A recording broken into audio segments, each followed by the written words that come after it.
بسم الله الرحمن الرحيم.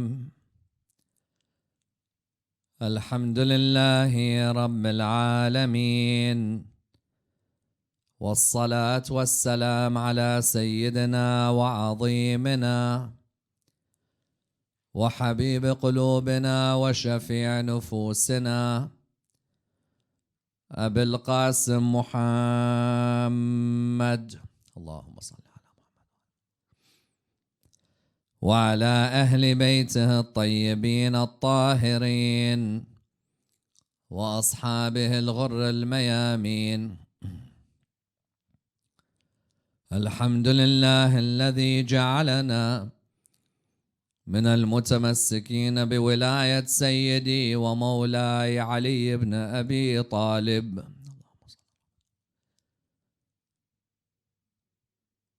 الحمد لله الذي هدانا لهذا وما كنا لنهتدي لولا أن هدانا الله. أما بعد، فاطمة بضعة مني، فمن أبغضها أبغضني. The film The Lady of Heaven has become the cause of much discussion of many Muslim households in the world today.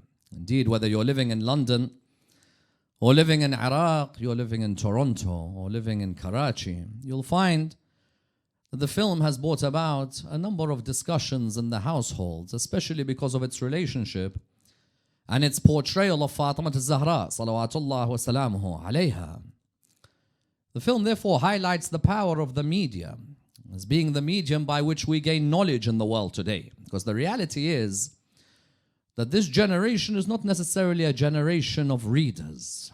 You find when a gadget or a machine is given to you which reads for you, it highlights that this generation, even within the Muslim community, prefers to learn by the visual rather than by the print.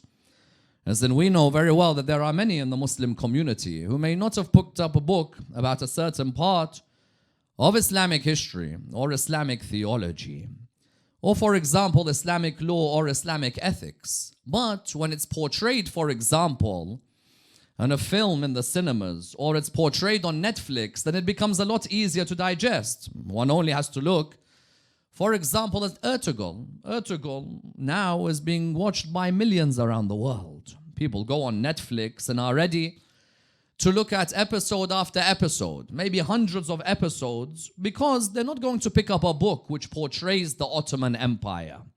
They're not going to look at a book, for example, 500, 600 pages about the Ottoman Empire. But when there's a film about the Ottoman Empire available on Netflix, then many Muslims are going to watch this. Because for them, they recognize that that's an empire of the empires of the 1,400-year history of the religion of Islam. There are actors involved. The scenes are easier to digest. The visual is much easier to digest than, for example, a dense book. And that's why you find so many who are watching it. Because when they're able then to watch this on Netflix, they're able to relate. They're able to understand the Ottoman Empire. They're able to understand the narrative that's being given. But at the same time, that narrative is not one that they have to accept. As in, I can watch Ertugrul, for example, without being forced to accept the narrative that's being portrayed of the Ottoman Empire.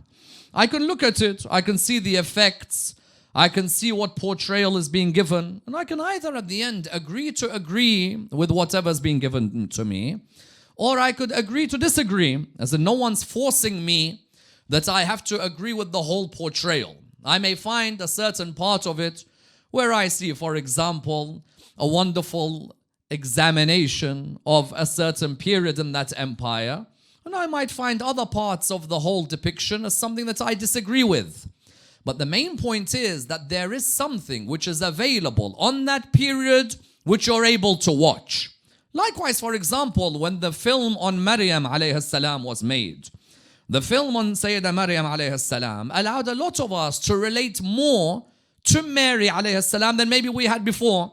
If I showed you, for example, Surah Maryam in the Quran, and I began to discuss with you about what Maryam says, what Zakaria said, what, for example, Nabi Yahya said, what her son Nabi Isa said, you may listen to the verses from the Quran, but you won't relate to it the way you related when the film was made.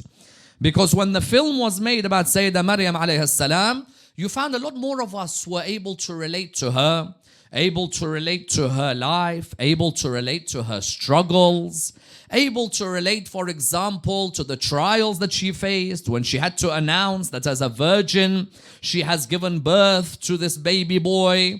When we therefore looked at the film clearly has a major effect on our understanding of that particular personality. And that's why it's no surprise that whether it's Ertugrul, whether it's Prophet Yusuf alayhi salam, whether it's Sayyidah Maryam alayhi salam, whether it's a film on Mukhtar al-Thaqafi, whether it's a film, for example, or a documentary or a series like the one that was done a few years ago in the holy month of Ramadan on Umar ibn al-Khattab, or if it's something on Hajjaj bin Yusuf al-Thaqafi, or it's something on Salah ad-Din al-Ayyubi, Muslims have recognized that the best way to get their portrayal or their narrative across to the masses is by making a film, or by, for example, ensuring or establishing that a documentary or a series can be watched.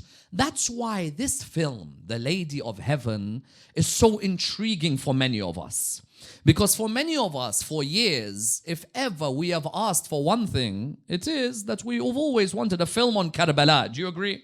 As in every single household in the Shia world, you'll find at one stage or another would have seen a film like Gladiator and said we had the best gladiator. Would have seen a film like Last Samurai. We would have said we had the best samurai, the king of the samurais. Would have seen other films such as Braveheart, and you wondered, is there ever a possibility one day that we could have a film which is made, which depicts what happened in Karbala?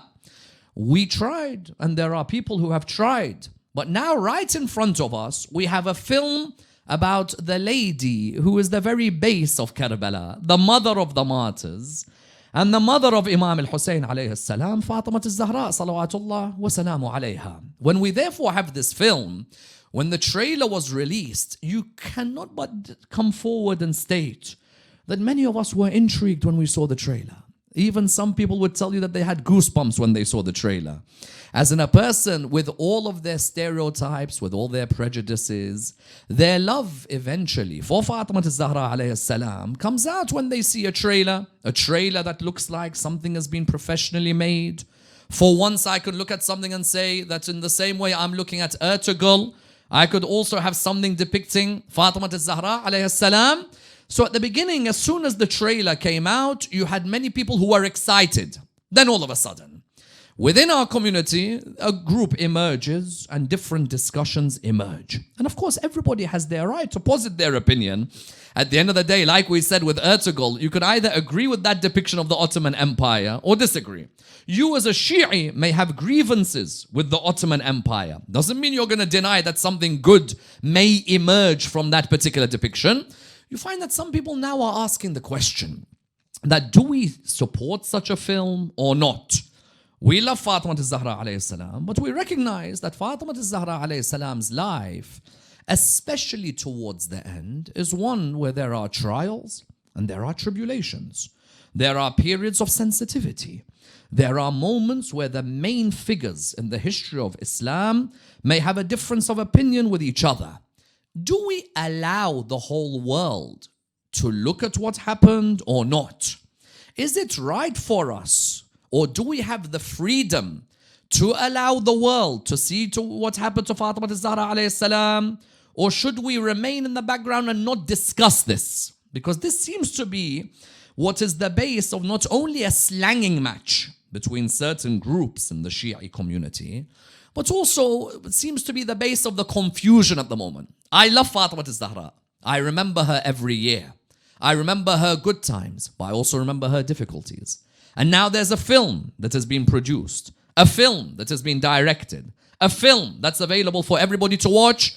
But do I support this film or not? Especially if the people behind the film are people who I may not necessarily agree with all their opinions. Because, in the Muslim community, we do sometimes have this issue where we don't look at who's speaking. What we do is we don't look at what they're saying. We look at who's speaking. Isn't that true? So, for example, when there's someone giving a lecture, you have this thing sometimes in the Muslim community. It doesn't matter if the lecture's great. I don't like him.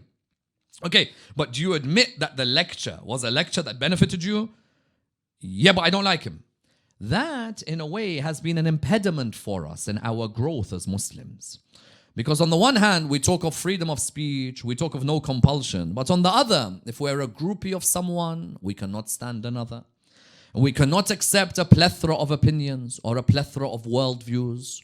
And therefore, when we look at this film, you'll find that there are some, irrespective of what their opinion is and their love is for Fatima al-Zahra alayhi salam, will look at it and straight away say, the fact that I know certain people are associated with this film means there's no way I'm going to support it. Okay, but what if what the film is portraying is something that you believe in?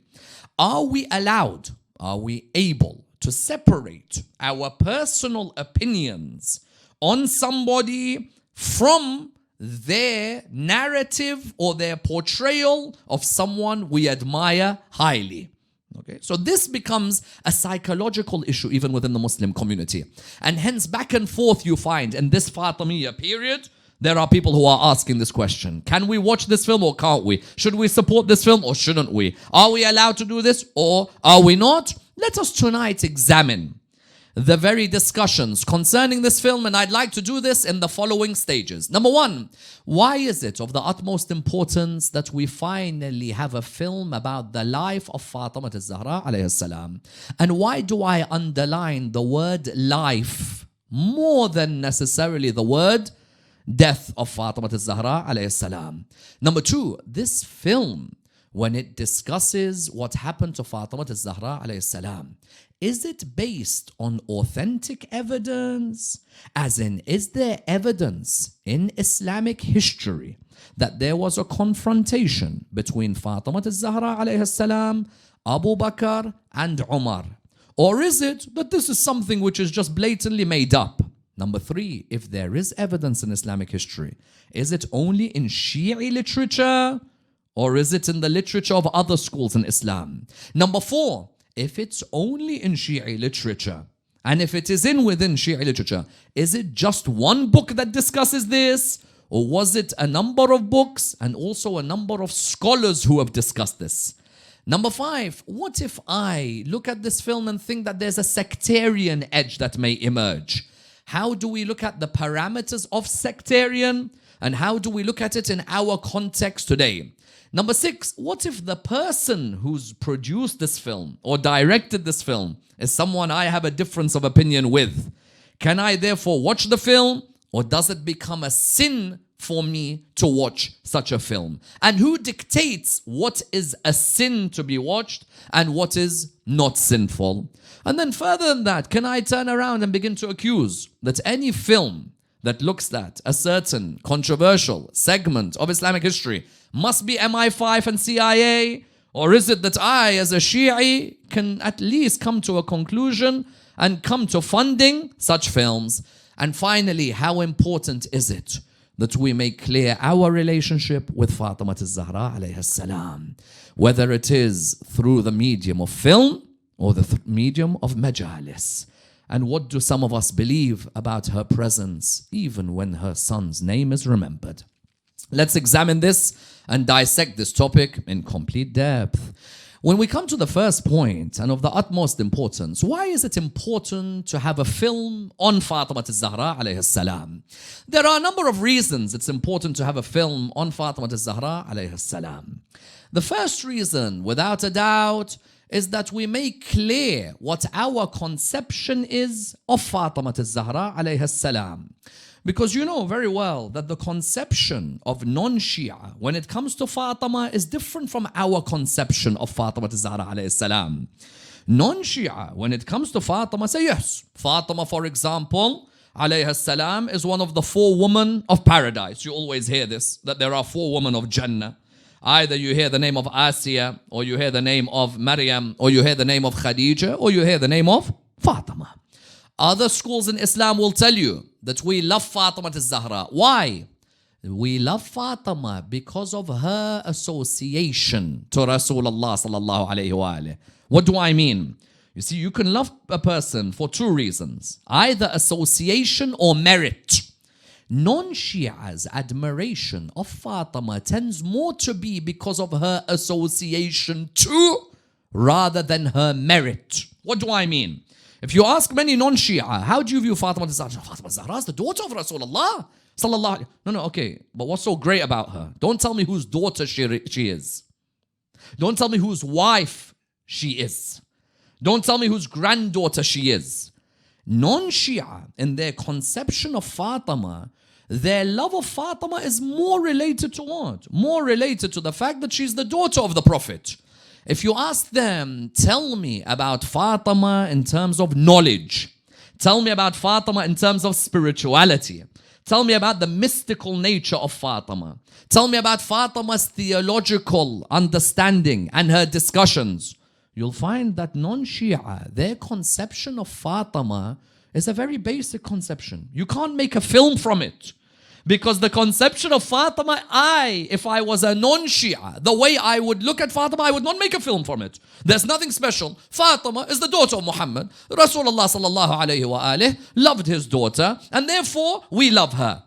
If you look at the difference between their admiration of Fatima and the admiration of Aisha, the admiration of Aisha in non-Shia, you can make not 1 film, you can make 15 films about it, not 1.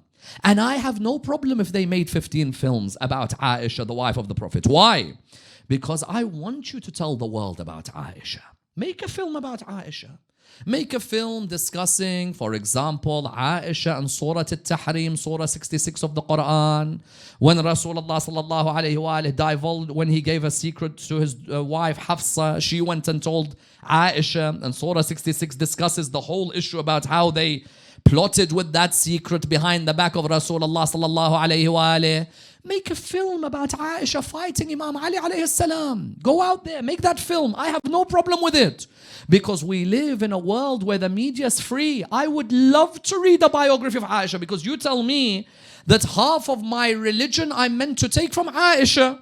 So look at the conception of Fatima in Sunni thought versus Fatima in Shia thought.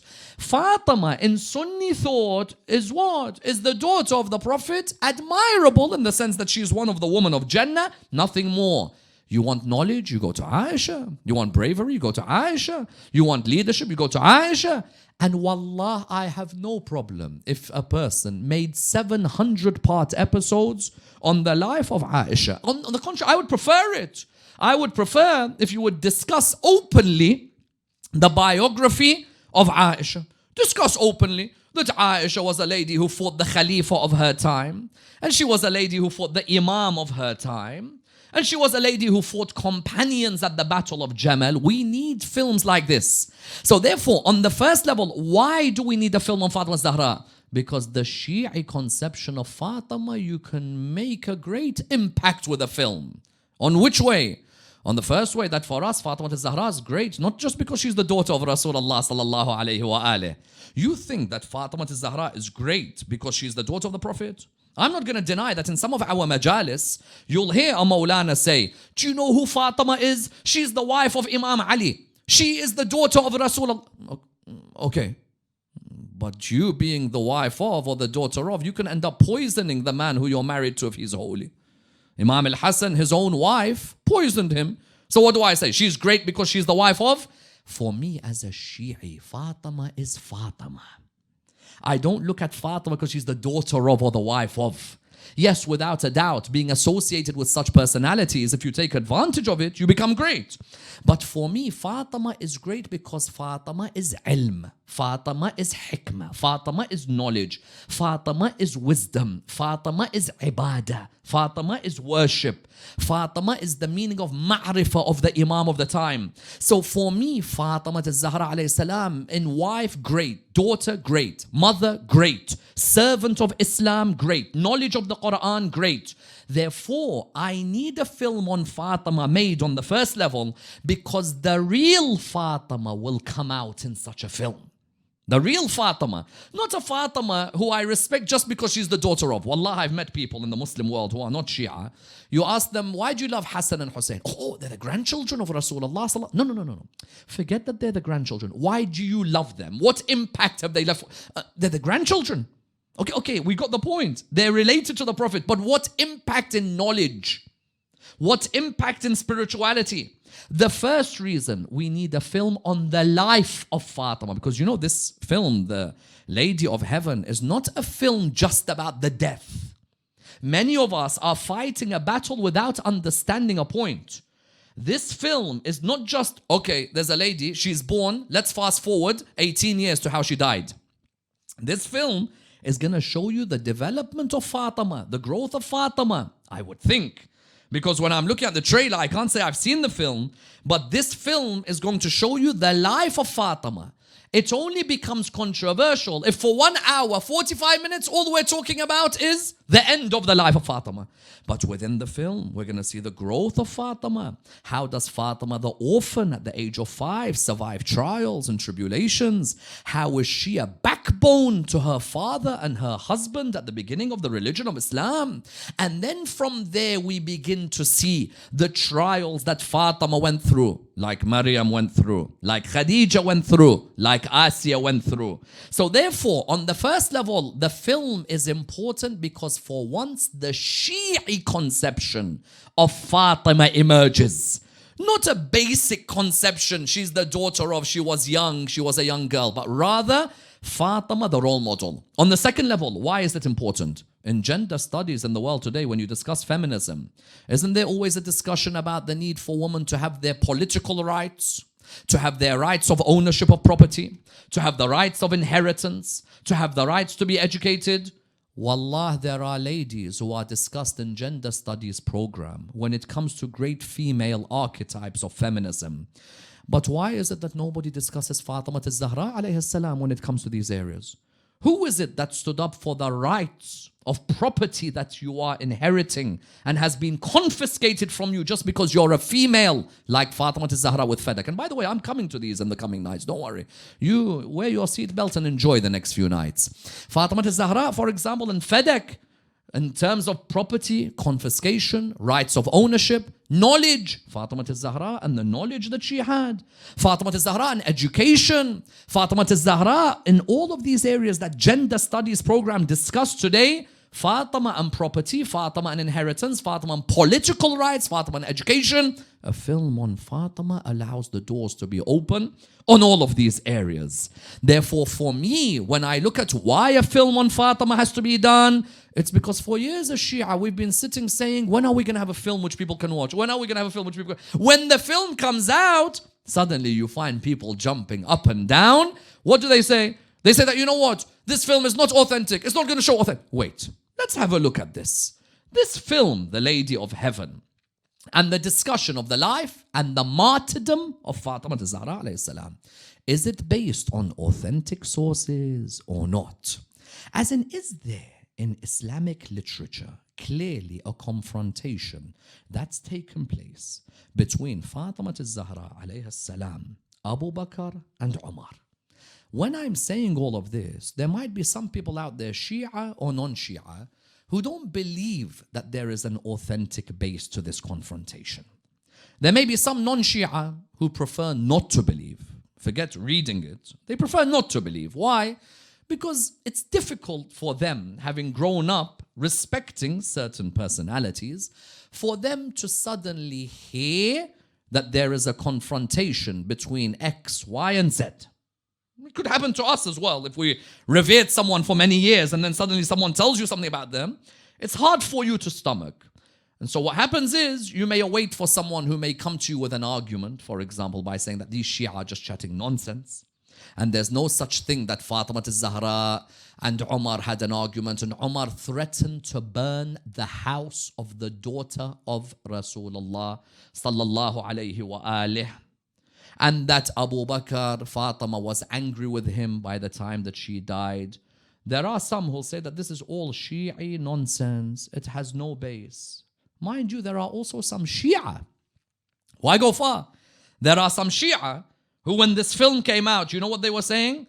Why are you talking about people who were close to Rasulullah sallallahu alayhi wa alayhi? How dare you speak about them? You shouldn't speak about them. And also, how do we know that all of this took place? Okay, no problem. There are some who may come from a pure heart and saying things like that. And there are others who wish that such a thing did not happen, because their friends who are not Shia will not get unhappy with them. And their husband or their wife who's not Shia will be a bit calmer at home. And therefore, what's the best thing for them to do? To say that, you know, these films, the Lady of Heaven, talk about the martyrdom of Fatima Zahra alayhi salam, it's not authentic. Not authentic? Not authentic? Let's look at whether it's authentic or no. First, let me look at whether there was ever a threat to burn the house of Fatima. I, who is a fallible human being, insignificant human beings, a human being who has committed sins, my most beloved that I have, I would not imagine going to burn their house. Imagine I have the intention one day that I know that's the house of the daughter of Rasulullah sallallahu alayhi wa alayhi. May Allah take my life away if I ever even threatened the house of the daughter of Rasulullah sallallahu alayhi wa alayhi. In non-Shi'i literature, you can find a Sahih hadith that clearly shows that Umar threatens to burn the house of Fatima. Non-Shi'i literature. I'll give you a reference. All of you can Google it from now till the morning. And then the hujjah has been given to you, but it's between you and Allah subhanahu wa ta'ala what you decide you're going to do on the Day of Judgment. Understand one thing for me as a Shi'i, I don't wake up randomly one morning deciding that I'm not going to like certain people. That's not me. I look at Islamic history, then I come to a conclusion. There is a book called the Musannaf of Ibn Abi Shaybah. Ibn Abi Shaybah died 235 after Hijrah. The threat to burn the house of Fatimiya al-Zahra alayhi salam, the base of a lot of our discussion of this film, that happened 11 after Hijrah. Musannaf, Ibn Abi Shaybah, Ibn Abi Shaybah died 235 after Hijrah.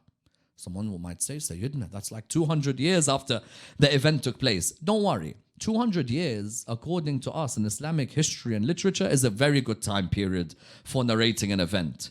Certain people decided to ban the publishing and writing of Islamic literature in the early days until the end of the Umayyad. So, therefore, 200 years later is not a problem. Ibn Abi Shaybah is not Shia. He has a text called the Musannaf. One may say it's earlier than Bukhari and Muslim. In the Musannaf of Ibn Abi Shaybah, he narrates a hadith. This hadith is not a Shi'i hadith. For a person to say, how dare you say that Umar ibn al-Khattab threatened to burn the house of Fatima. And the chain of this hadith, because people, their life is based on chains. Everything, where's the isnad, what's the chain? Is it sahih, is it not? And most people don't even know what sahih means, but no problem, let's say sahih. Is this isnad sahih of this particular narration that I'm about to give you? The isnad is sahih. And you see the narration from Zayd, from his father Aslam, who is the slave of Umar, the freed slave of Umar. Sometimes you see the Mawla of Umar. That what is the narration saying? It says that Umar ibn al-Khattab, upon hearing that Imam Ali and Zubair, the companion of Rasulullah sallallahu alayhi wa alayhi, were confiding with Fatima after Rasulullah sallallahu alayhi wa alayhi died, and Saqifa happened, and I'm coming to Saqifa inshallah tomorrow. After Rasulullah sallallahu alayhi wa alayhi died, Ali ibn Abi Talib, Zubair were all in the house. And they would confide in Fatima. Umar comes towards the house and he says, listen to the wording, O daughter of the Holy Prophet, peace be upon his family.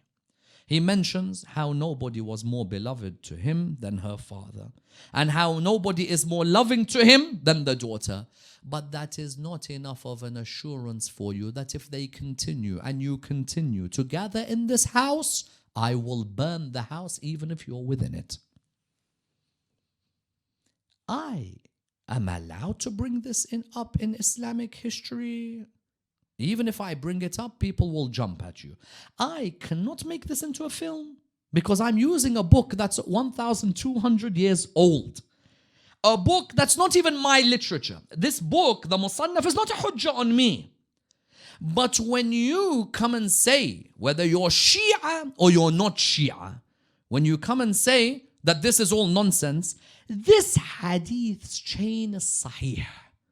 There are a number from Dr. Shatri to others who have done tahqiq of this chain, and they say the chain is sahih. Do you want me to reveal to you just how dangerous this particular hadith is?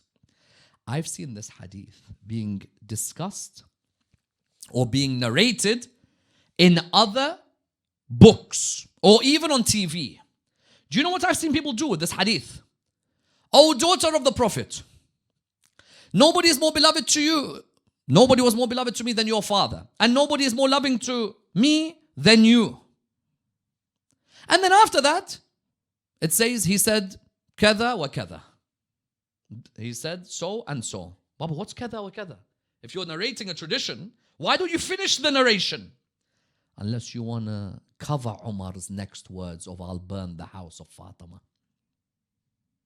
Sometimes you'll see that same narration. O daughter of the Prophet, nobody is more beloved to me than your father, and nobody is more loving to me than you. وَلَا أَفْعَلَنَّ وَأَفْعَلَنَّ. And I will act and I will act. Act what? What are you going to act? Doesn't mention the burning. Then you'll see another tradition where at the bottom of that same narration, it says, فِيهِ قُصَّة. There's a story to what was said. What's the story? Habibi, why on this hadith do you mention the good things he says to Fatima, but the part about burning, you mention, and then he said so and so and so and so. Say it. Be open. What's wrong with you? Why is it that you're worried about telling the world that the daughter of Rasulullah sallallahu alayhi wa at the age of 18, they threatened to burn her house? Why? Why? What's wrong? You talk about when a Muslim child in the Middle East, people pelt him with stones or burn their houses. You talk openly about that and how all of us should campaign for those innocent children who are being oppressed. But the first innocent child who was oppressed, all of us remain silent on. That hadith, which originally in the Musannaf says that Umar said, I will burn the house of Fatima, later on became, Umar said, you are beloved to me, your father is beloved to me, كذا وكذا, لا أفعلن وأفعلن, فيه قصة. Why are you not saying the rest of the hadith? Why have you hidden the rest of the hadith? I was in disbelief, my dear brothers and sisters. Wallah, I was in disbelief that when I saw the original hadith, he mentions Umar threatens to burn the door. But then when you look at later scholars, Habibi, inter-religion for you, what is it?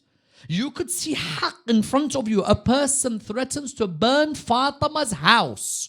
And that Fatima is the same Fatima who her father had said, Fatimatu bad'atun minni, faman abghadaha fa'abghadani. Fatima is a part of me. Whoever angers her, angers me. And if you anger Rasulullah sallallahu alayhi wa, who in turn are you angering?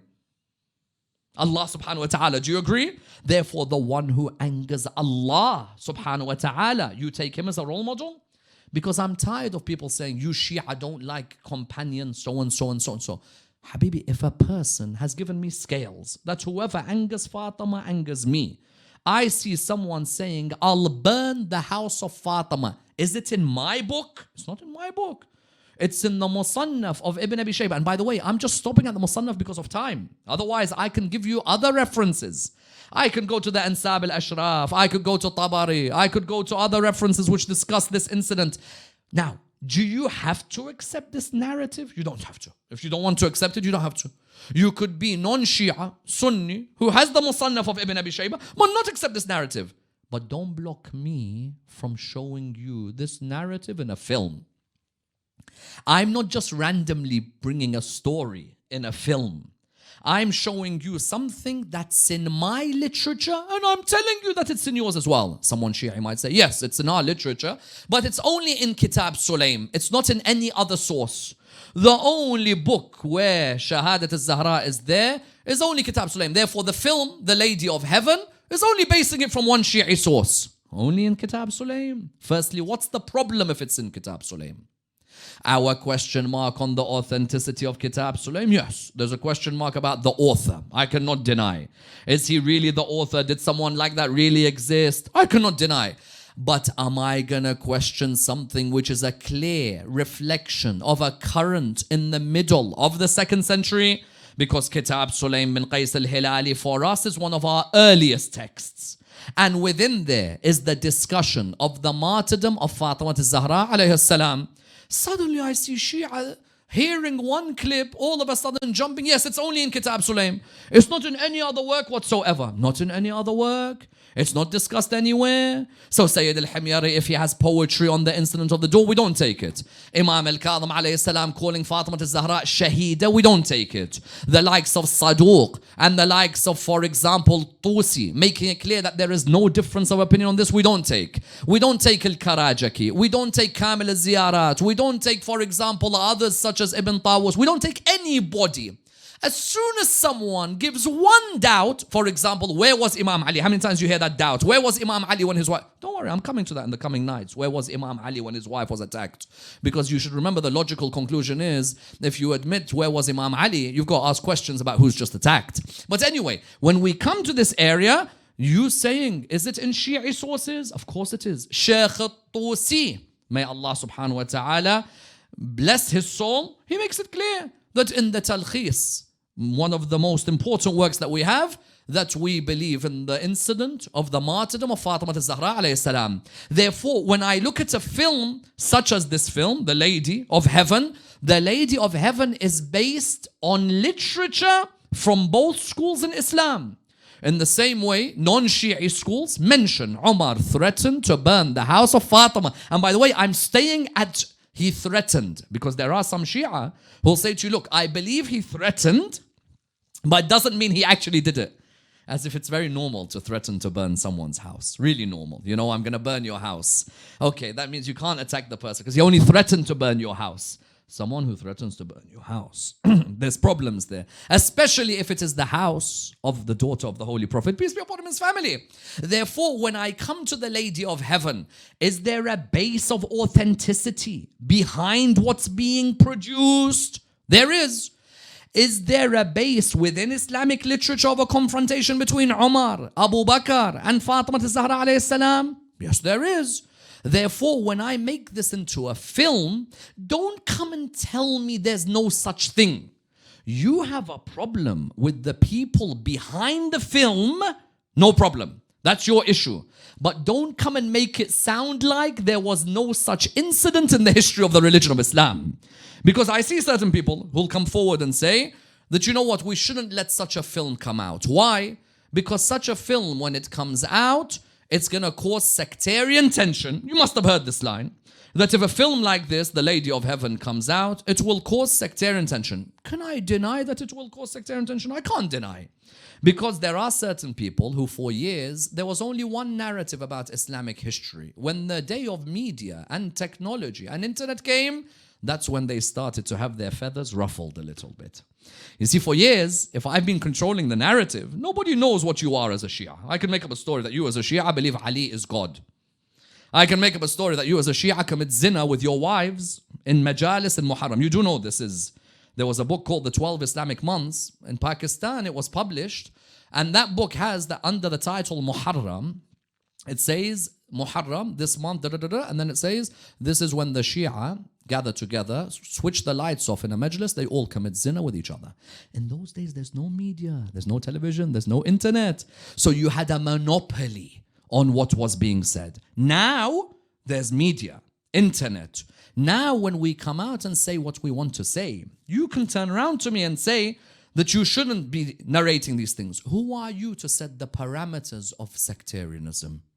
Inta habibi, you call Abu Talib a kafir, I have no problem. Call him a kafir. Minna lil-subh. Call Abu Talib a kafir. No, it ain't gonna make a difference to me. I know very well Abu Talib owns Jannah.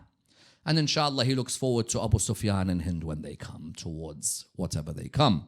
So for me, even if you mention Abu Talib, it's not an issue for me. You can attack Abu Talib. You're not being sectarian. Why is it when I want to make a film with my narrative, automatically I as a Shi'i become sectarian? And let's differentiate as well. I am not saying that a Shi'i, because they have this narrative, should go out and insult non-Shia. Let me make that clear. There's a difference between belief of people who are non-Shia and the people themselves. There are people who are non-Shia who are good human beings, who may be not even good, better than some of us. They're not Shia, maybe better than some of us. Is my aim when I make such a film for me to go and insult the followers, or is it for me to depict a part of Islamic literature? If I become a person who begins to insult people who follow such narratives, then there's a problem on my side, because that's not the akhlaq of Ahlul Bayt salawatullah wa salamu alayhim. Someone who follows a particular madhab, I cannot come and condescendingly look at them because of what they've been brought up on. All I could do is I can present our narrative. This is our narrative. If you want to take it, take it. We produced the narrative. You can watch it. If you agree, you agree. And if you disagree, you disagree. Someone says, but Sayyidina, there are maraja' who are saying it's a sin to watch this film. Then if you follow the marja', follow him. Follow your marja' then. If your marja' has written that it's a sin to watch such a film, then follow him. You do his taqleed, do his taqleed. I can refer to my marja' as well. I go to my marja'. I say, listen, there's a film that's come out. Is it haram for me to watch a film which talks about the martyrdom of Fatimah al-Zahra alayhi salam? Is that haram for me to watch this film? I want to watch it. Is it okay or no? If my marja' allows, then I'm going to watch. And if my marja' says, no, don't watch a film about the martyrdom of Fatimah al-Zahra alayhi salam, then I will listen to the advice of my marja'. At the end of the day, when someone keeps forwarding messages everywhere that marja' has said, you should not watch, why are you suddenly quoting from a marja' now who you hardly ever quote from? Yani, all of a sudden you're quoting somebody.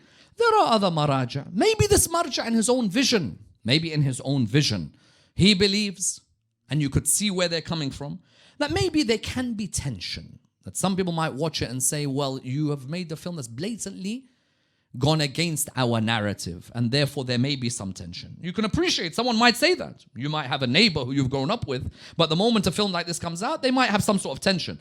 Your marja' gives you a vision, gives you advice. You can follow what he says, or if you follow somebody else and they're not saying anything about it, then you can go ahead and watch. But to then turn around and say that because such a film has been made, that means CIA and MI5 and MI6 are the ones who made that film.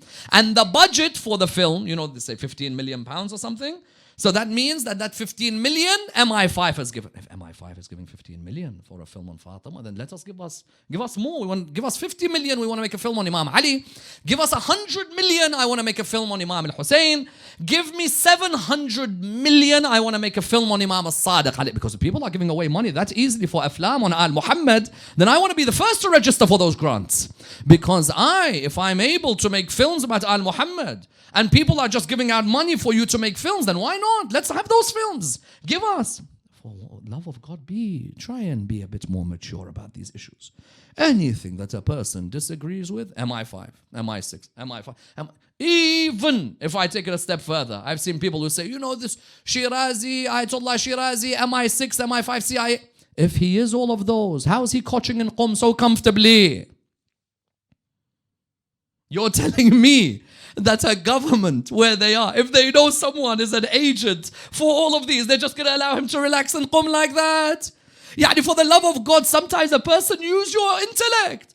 Somebody is sitting in Qom, enjoying, and to a certain extent, having his sons around him, having students around him, having lectures, You're telling me that if he was that, he'd be sitting there in that house. Wallah, we wouldn't see him again.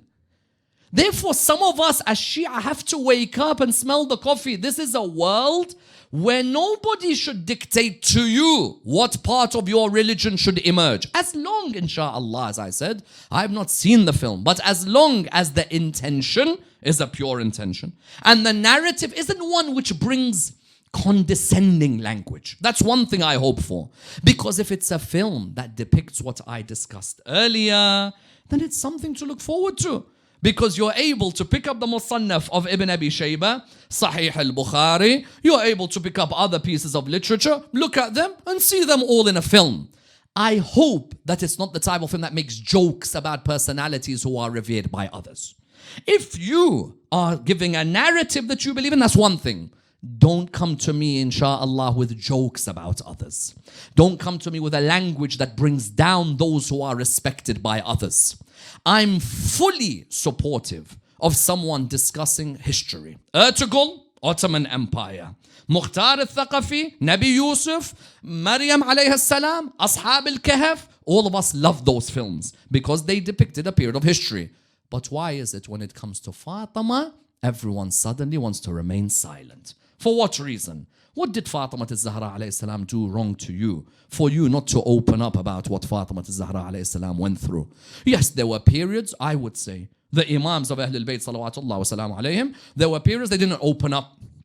Because had you even tried to open up even about Fatima al-Zahra's husband, there was a chance that your followers would get oppressed.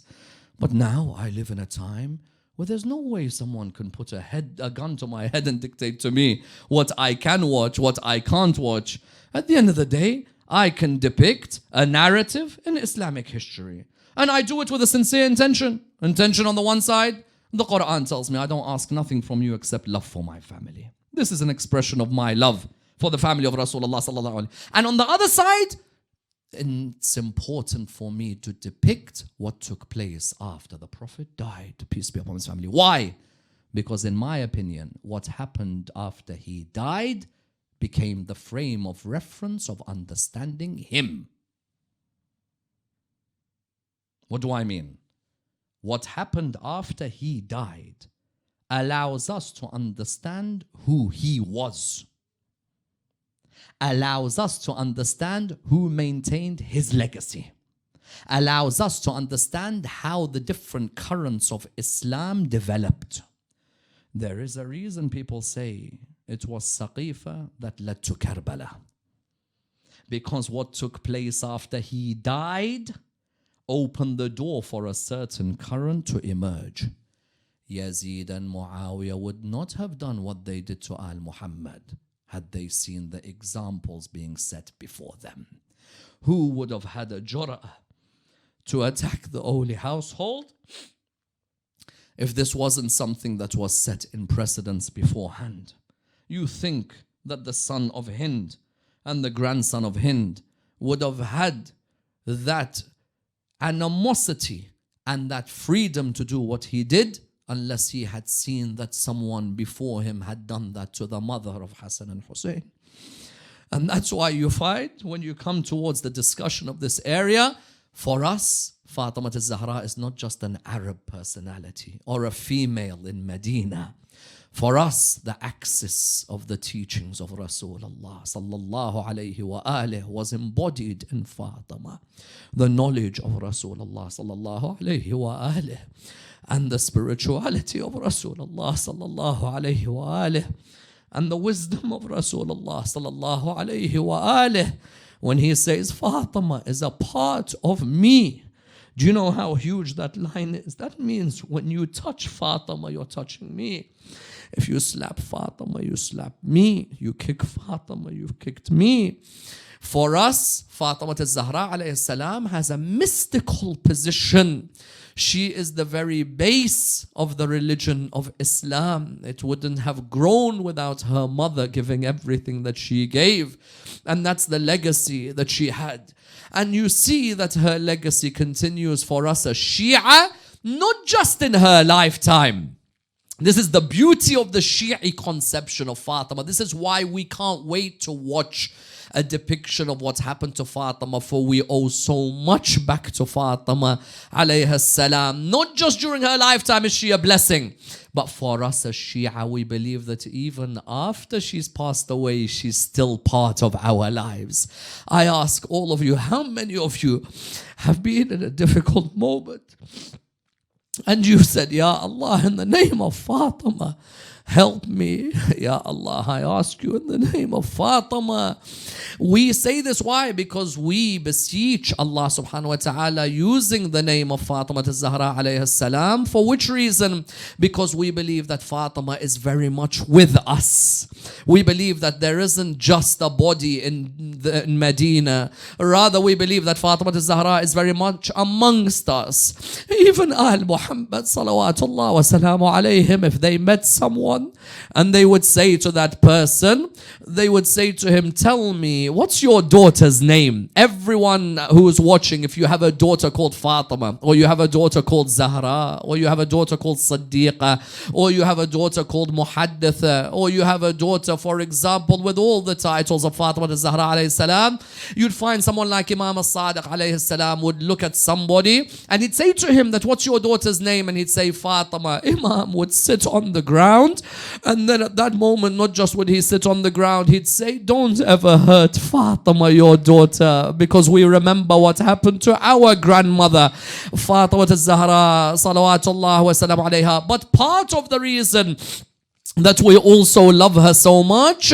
is because we believe that when we remember her family members, she's amongst us sitting.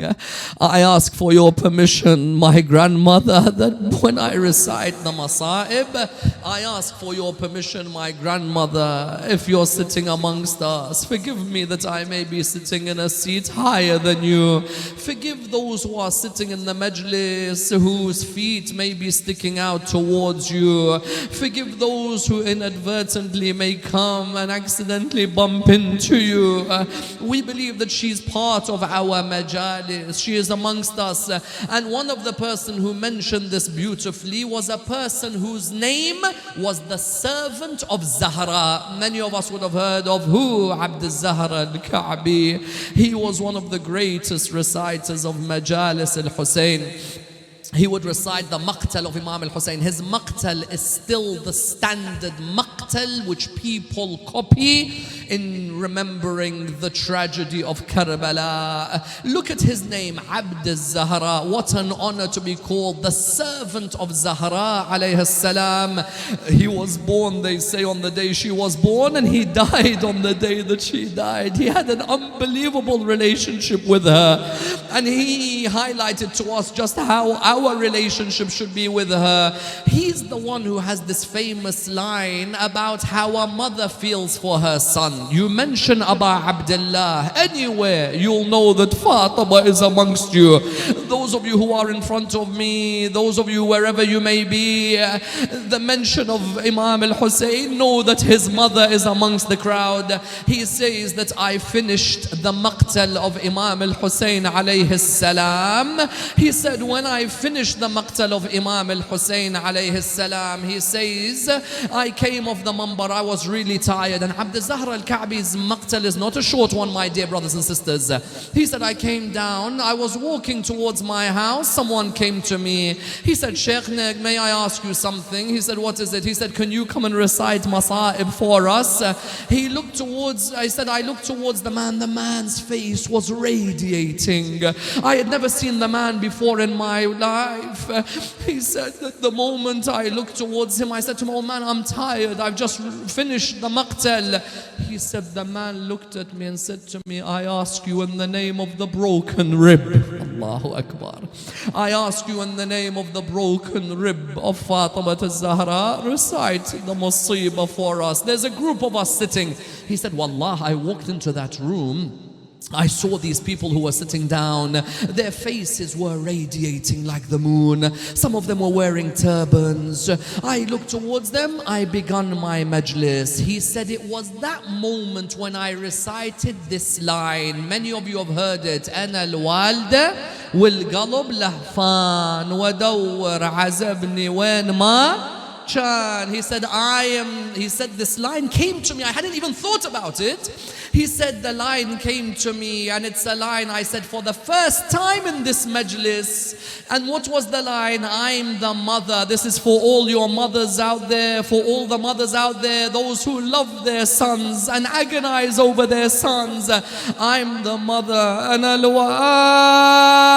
الوالدة والقلب لهفان ودور عزبني وين ما كان. I'm the mother whose heart is broken, and I look for the congregation and the grief of my son wherever it may be. ويلي على ابن المات عطشان. Woe be to me over my son who died thirsty. جعلت على جسم الخيل ميدان. And the horses trembled all over his body like a playing field. He said, the moment I said the lines, أنا الوالدة والقلب لهفان ودور عزبني وين ما كان. He said, when I said those lines, I heard a cry in the back. وولدا وولدا وولدا. Oh my son, oh my son, oh my son. He said, I never knew who it was who said that. He said, when I finished the majlis, I came down. The man who invited me came up to me and said to me, Sheikhna, thank you so much for your recital. Sheikhna, do you see all these men are sitting on the side? He said, yes. He said, these are the grandsons of Rasulullah. He said, Sheikhna, did you hear the cry, wa walada? He said, yes. He said, that was our mother Fatima. Now listen to this line. Sheikh Abdul Zahra al-Ka'bi said, I looked towards him and I said to him, oh man, and who are you? He said to me, I am Habib, the son of Mudahir in your majlis. Imagine Habib is sitting in your majlis. But just because he mentioned the feelings of the mother towards her son, any mother agonizes over her son. When her son's not with her, she wonders, will he come home safely? Where is he? Is he safe? Is he okay? I hope he's not in pain. Imagine then what she felt knowing that the young Hussein one day would be alone in Karbala. That's why I'm not surprised when Imam al-Hussein walked out onto the battlefield, he heard a cry, Mahlan, Mahlan, ya ibn al-Zahra. Wait, oh son of Zahra. It was his sister Zainab with an amana from her mother Fatima. The mother's feelings continued. She knew that one day Imam al-Hussein wouldn't just be alone in Karbala. Knowing your son's alone brings a lot of pain, but knowing that your son's chest may be a playing field for the horses of Umar bin Sa'ad is something else. That's why the narration mentions that when he lay on the ground and the arrows were all over his body, his sister Zainab came towards the tellers. Zainabi, all of you take your heart towards there. When she came, she wondered, I see my brother, he's on the ground. I don't know if he's dead. I don't know if he's alive. How will I know? She was waiting for him to reply. She wondered, in which way will he answer me so I know if he's dead or if he's alive. I ask you in the name of your grandfather Rasulullah, tell me if you're alive. No response. The poet continues, I ask you in the name of your father Amir al-Mu'mineen, tell me if you're alive. Again no reply. In the name the name of your brother Hassan al-Mujtaba, tell me about Abdullah if you're still alive. Again, no reply. Then she knew there's one line, he'll definitely reply. In the name of your oppressed mother Fatima, in the name of the rib of your mother Fatima, reply to me if you're still alive. And that moment he turned around and looked towards his sister Zainab. Inna lillahi wa inna ilayhi raji'un. Ya Allah, raise us with Muhammad and Al Muhammad. Raise us with the Imam of our time, Imam Sahib al-Asri wal-Zaman. The originators of this majlis, Ya Allah, allow them to continue in their service of Muhammad and Al Muhammad. May Allah bless the soul of Al-Hajj Ghulam Ratansi, who recently passed away. We have a dear brother, 8 years of age, by the name of Ammar, who is going through intense surgery. His family have asked for dua.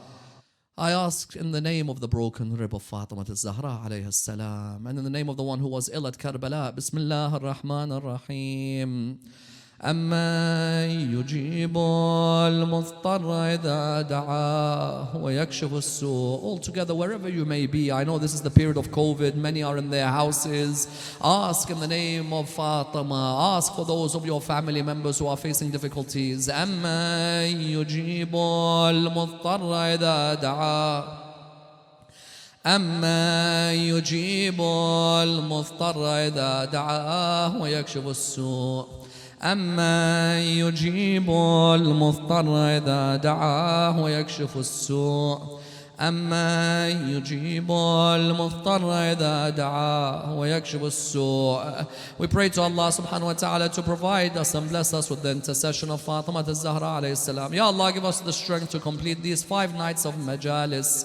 We pray to Allah subhanahu wa ta'ala the Surah Al-Fatiha, but before it the loudest of your salawat to welcome Mullah Ali Fadil.